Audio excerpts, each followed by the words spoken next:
around the border of the Pacific and kind of Mm-hmm. the people and the trade and what that's made possible. But I'm super excited to see Alaska. No question. Yeah.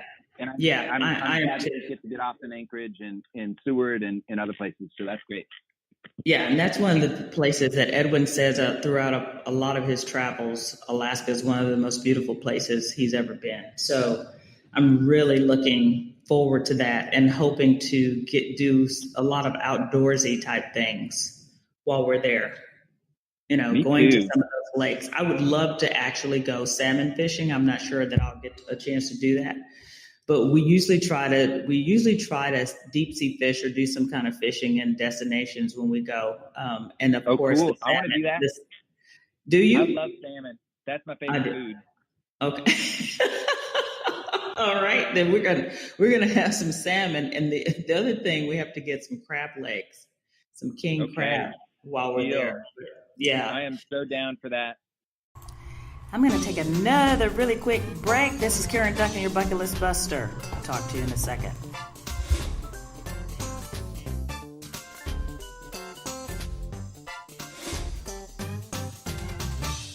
You are listening to your Bucket List Buster live on Spotify, Spreaker.com, iTunes, and iHeartRadio. So how much packing are you doing? Are you taking, I tend to overpack. I've been trying. That's why I've been packing for a month, because I had a whole lot of stuff. And then when I looked at what the weather possibilities were, I had to put a lot of stuff back and concentrate on things that will keep me kind of warm, because I have very thin blood. So what are you taking? Good question. So as I think about packing, I think about the first days in Tokyo. Like, I want to be very mobile, and I don't want to have a lot that I'm encumbered with. So I will plan to bring a single large backpack that can collapse, get bigger and smaller.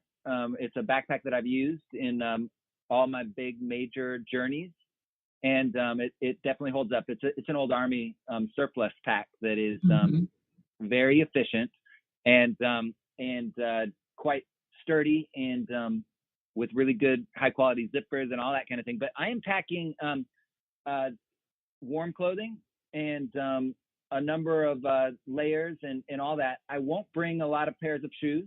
I'm going to try to think very economically about what I actually need versus being one of those more styly kind of trips.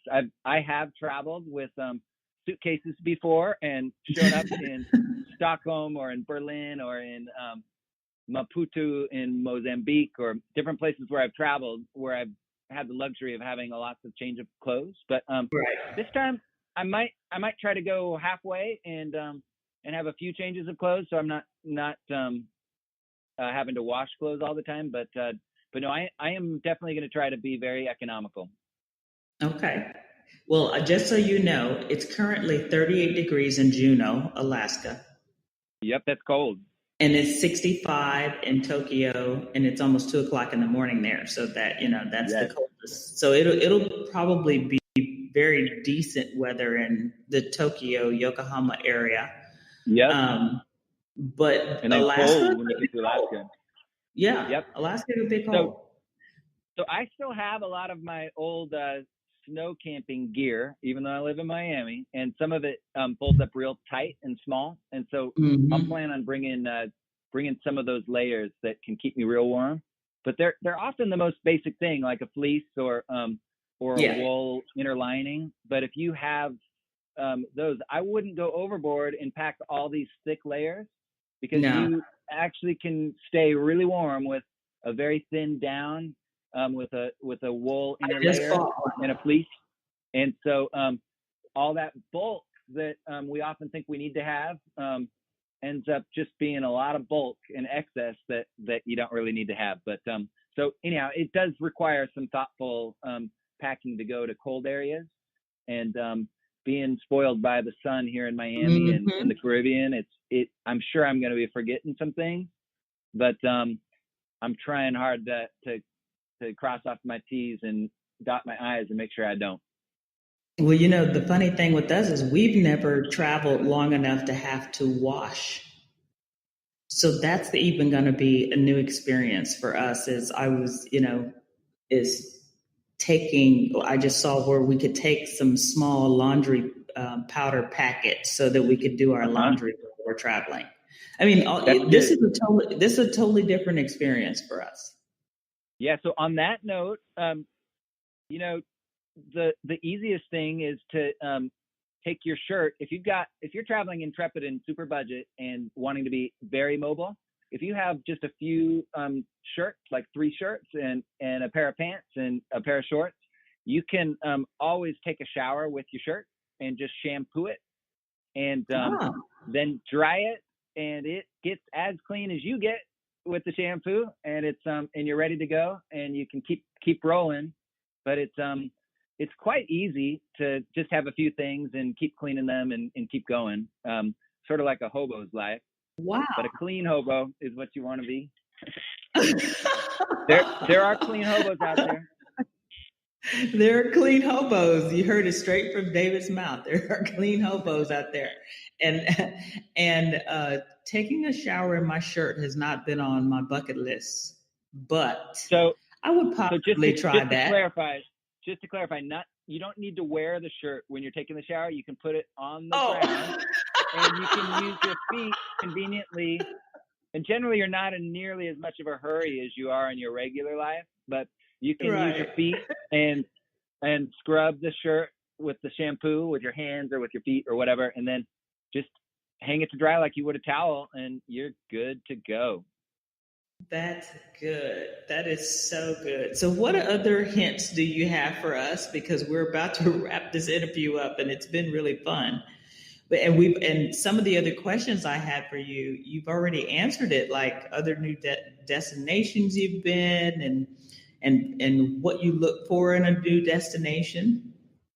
What motivates you to go to these places? I guess that's the real question, is what motivates you to travel like you do?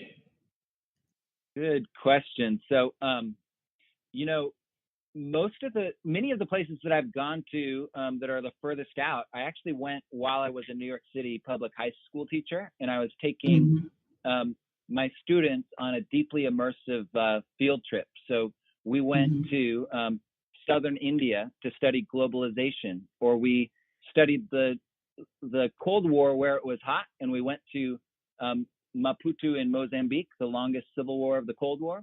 Or I taught a global environmental politics class, and we went to Ecuador, down into the rainforest, the Amazon, and then up into the cloud forest. And so I would say that what motivates me the most is that that idea of getting deeply immersed in a new place, and how much that opens my eyes. But now I've gotten to see it through taking New York City public high school students to these places. And there's nothing like going through India, southern India, and seeing it through the eyes of a 14-year-old or a 15-year-old, and seeing how much change and true eye-opening sort of perspective it is, not just for you, but for how you see yourselves and your whole class and our country and what we do. But I feel like there's nothing as vital and as eye-opening and revitalizing as showing up to a new place, being brand new, and you have to be a larger version of yourself as you walk around and say hello, and that becoming of a larger version of myself, or redescribing myself in the midst of that new experience, I feel like is true learning and true growth, and it happens so quickly and so fast, and it never goes away. Yeah. That's I really, if I had a dream, a bucket list item that I could do for the world, it would be to allow young people to have an international experience like you just described, someplace in the world. I believe that all young people should deserve to have those type of experiences in order to learn a lot about themselves, to learn a lot about their own communities. It just changes your perspective on life when you get a chance to see how others live and what we complain about or whine about is not so significant anymore. And then what we can learn from those people becomes a lot more important. And then you find that we're basically the same people. We're humans. We want the same things, no matter where in this world you live. You want happiness for your family and good health and good hygiene and food and water, and you want your children to grow up and be strong and productive, and so it really becomes a turning point in a person's life. And that's maybe why I still do travel as a travel agent, even though a lot of my clients don't have these type of experiences, the deeply immersive experiences you describe, but it allows me to help them take that first step into a new place where they first feel comfortable. And then from there, some people do eventually go into those deeply immersive type experiences. But my job is to get them to their first experience outside of their home country. And then from there, they can explore the world. They're not so fearful, But anyway. That's so true. I really like that idea. Getting people started, and then the rest is history. Yeah. Once you get the bug. Once you get the bug, that is so it. Well, I sure appreciate you taking the time out of your day today and having this conversation with me. One last question it's what's next on your bucket list? Oh my goodness. Because you've been everywhere. So next time it can't include what I'm about to do. It has to be a new different. No, it can include what you're about to do. Oh.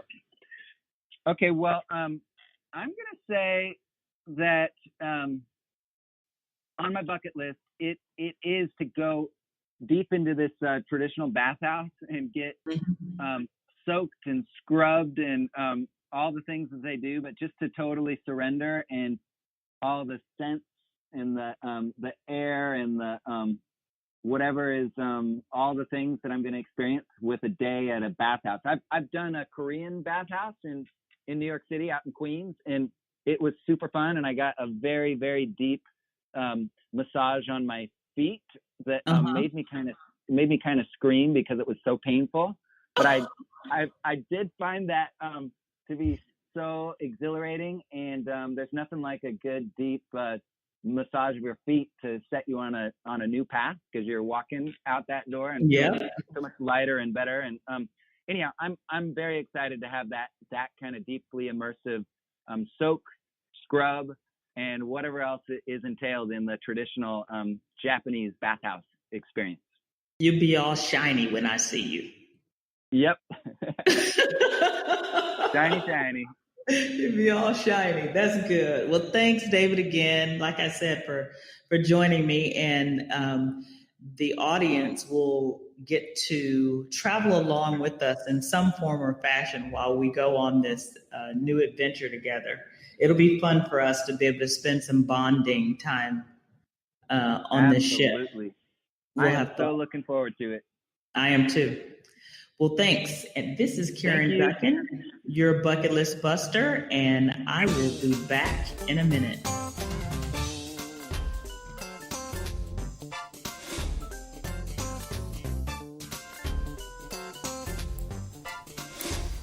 Did that sound exciting for you to hear David and I talk about our bucket list? Well, we have another one. This week's group trip is Norwegian's Alaska trip in September the 16th through the 23rd, 2019, doing the exact same itinerary that I'll be doing this coming month.